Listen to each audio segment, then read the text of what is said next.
देखिए, सारी खबरें शुभ नहीं होती, कुछ मंगल भी होती हैं, और जो ना शुभ होती है ना मंगल होती हैं वो करती हैं सावधान। तो शुभ बताने, मंगल दिखाने और सावधान करने के बाद फिर से हाजिर हूं आपके साथ वैभव शुक्ला। और आज हम बात कर रहे हैं बांग्लादेश की, जो भारत से तनातनी बढ़ाने में कोई कोर कसर नहीं छोड़ रहा।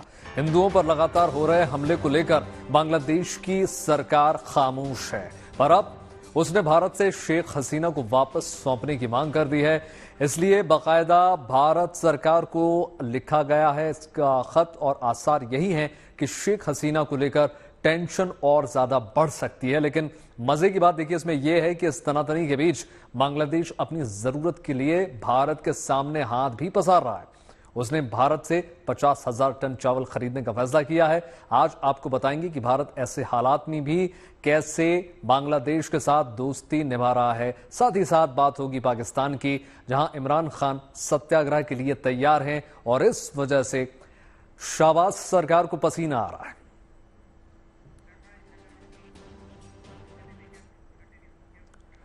लेकिन देखिए, शुरुआत करते हैं बांग्लादेश की यूनुस सरकार के साथ। उसके नए हथकंडे से हम बात करेंगे, जो लगता है कि भारत के साथ तल्खी खत्म नहीं करना चाहते। तभी तो उनकी सरकार ने बाकायदा राजनयिक चिट्ठी लिखकर शेख हसीना को सौंपने की मांग की। भारत और बांग्लादेश के बीच अपराधियों के अदला बदली की संधि है, मगर इसके तहत शेख हसीना की वापसी की मांग करना साफ बताता है कि यूनुस सरकार की मंशा ठीक नहीं है। तख्ता पलट के बाद शेख हसीना ने भारत में शरण ली थी। अब यूनुस सरकार ने उनके ऊपर अनगिनत केस दर्ज कर दिए हैं। रिपोर्ट देखिए जरा।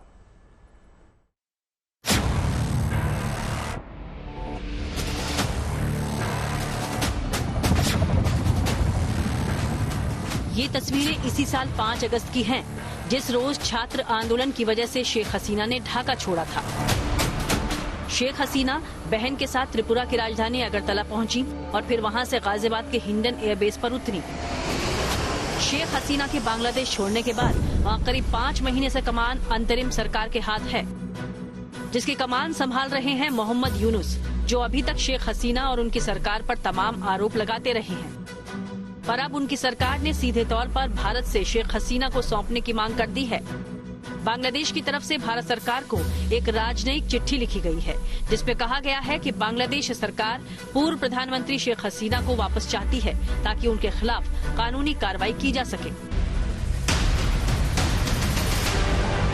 भारत बांग्लादेश के बीच अपराधियों की अदला बदली का एक पुराना समझौता है, और उसी समझौते के तहत बांग्लादेश भारत से शेख हसीना की वापसी चाहता है।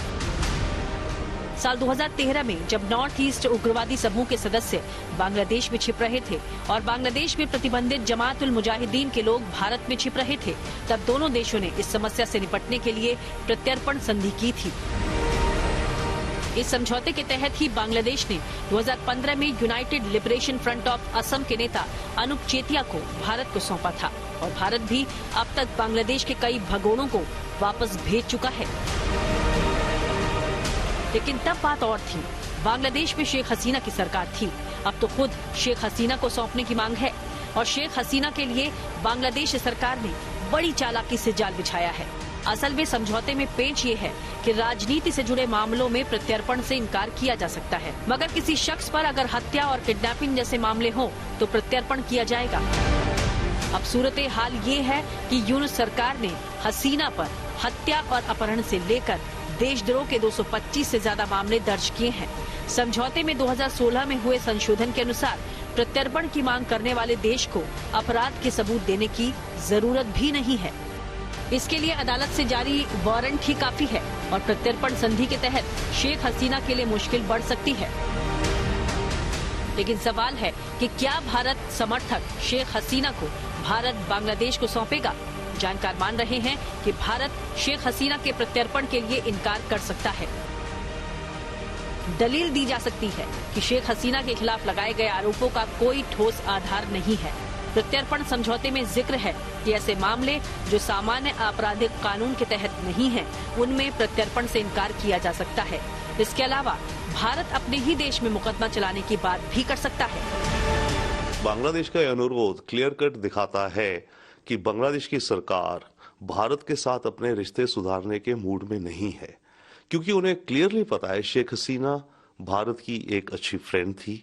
जब तख्ता पलट हुआ बांग्लादेश में, भारत ने उसको शरण दी है और हम उसको वापस बांग्लादेश में भेजने के लिए अभी तो तैयार नहीं होंगे, क्योंकि जब हमें दिखता है कि वहां के कोर्ट्स और जैसा माहौल चल रहा है उस देश में, अपने ओपोनेंट्स को जिस तरह से दबाया जा रहा है, कुचला जा रहा है, तो हम शेख हसीना को एक्स्ट्राडाइट तो करेंगे नहीं।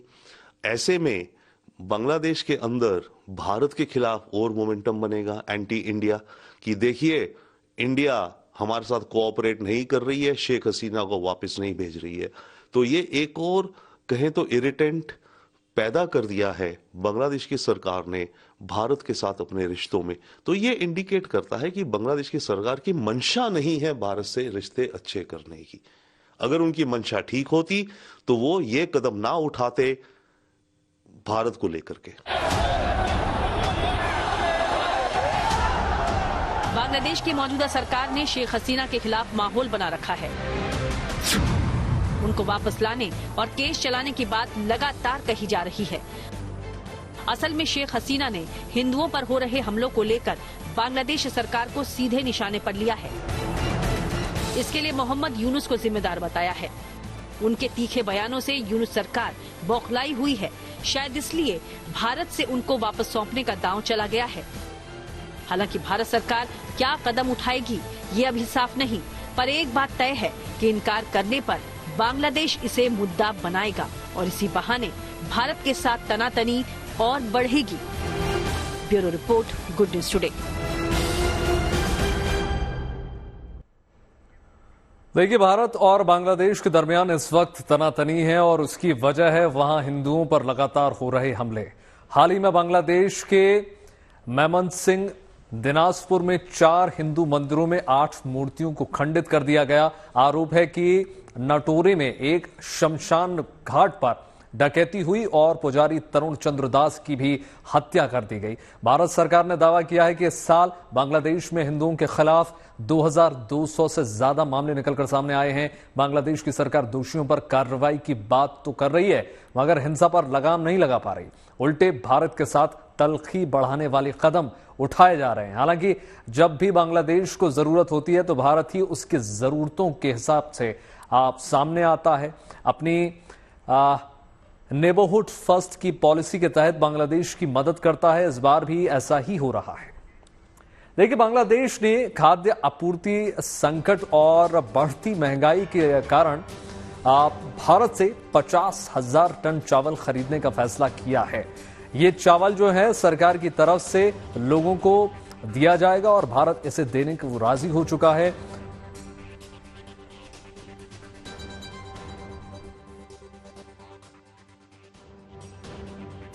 इन लोग का आवाज सुनिए।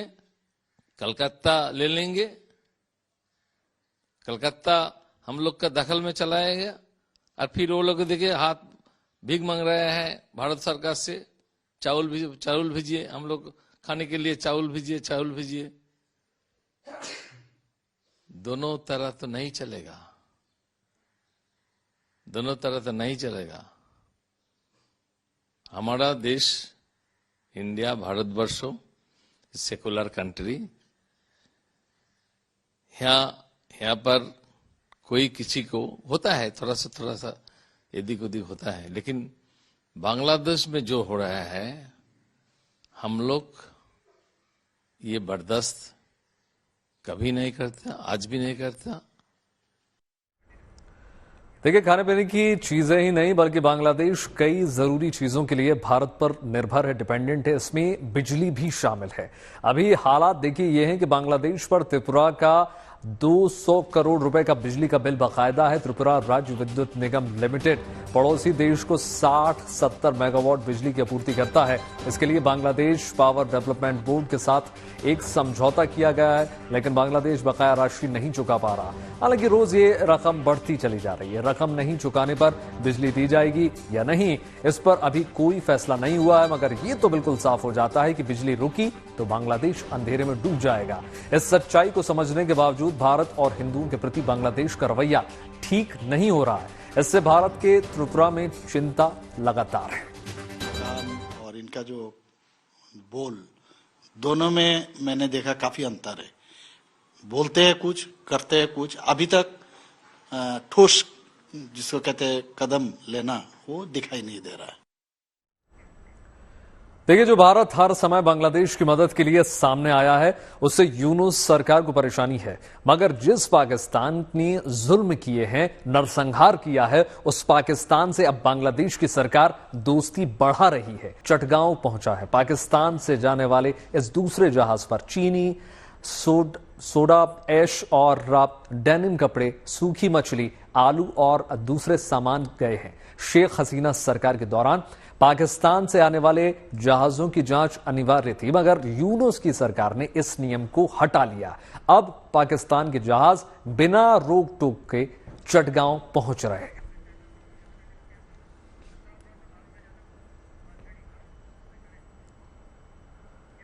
देखिए, बांग्लादेश के बदले हालात में पाकिस्तान अपने लिए मौका देख रहा है और तेजी से बांग्लादेश में अपना दबदबा बढ़ा रहा है। व्यापार के साथ सांस्कृतिक संबंधों को भी मजबूत करने की एक कोशिश है, लेकिन विडंबना देखिए यह है कि बांग्लादेश की मदद करने की कोशिश कर रहे पाकिस्तान की अपनी माली हालत बहुत खराब हो चुकी है और उस पर राजनीतिक हालात भी डावाडोल नजर आते हैं। इमरान खान ने एक बार फिर से शहबाज सरकार के खिलाफ मोर्चा खोल दिया है और इस बार उन्होंने सत्याग्रह का जो दांव चला है उससे शहबाज सरकार को पसीने आ गए हैं। रिपोर्ट देखिए। समर्थकों ने खूब जोर लगाया, सड़कों पर प्रदर्शन हुए, हिंसा हुई, इस्लामाबाद तक मार्च हुआ। मगर अब इमरान खान ने सत्याग्रह का रास्ता अपनाया है। तय हुआ कि इमरान की रिहाई होने तक उनके समर्थक पाकिस्तान सरकार को टैक्स नहीं देंगे, टोल टैक्स भरना बंद कर देंगे, सरकारी दफ्तरों में जाना बंद कर देंगे। इतना ही नहीं, विदेश में जो पाकिस्तानी काम कर रहे हैं वो वहाँ से दिनार, डॉलर और पाउंड यानी विदेशी रुपए भेजना बंद कर देंगे।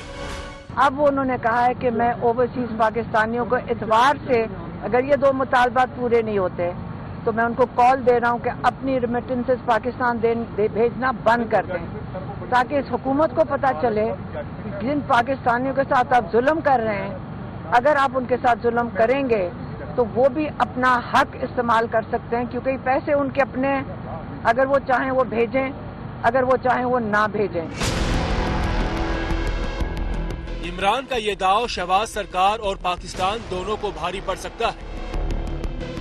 पाकिस्तान के पास विदेशी कर्ज का ब्याज चुकाने तक के पैसे नहीं, अर्थव्यवस्था डवाडोल है। अगर विदेशी मुद्रा नहीं आई तो हालात क्या होंगे ये समझा जा सकता है।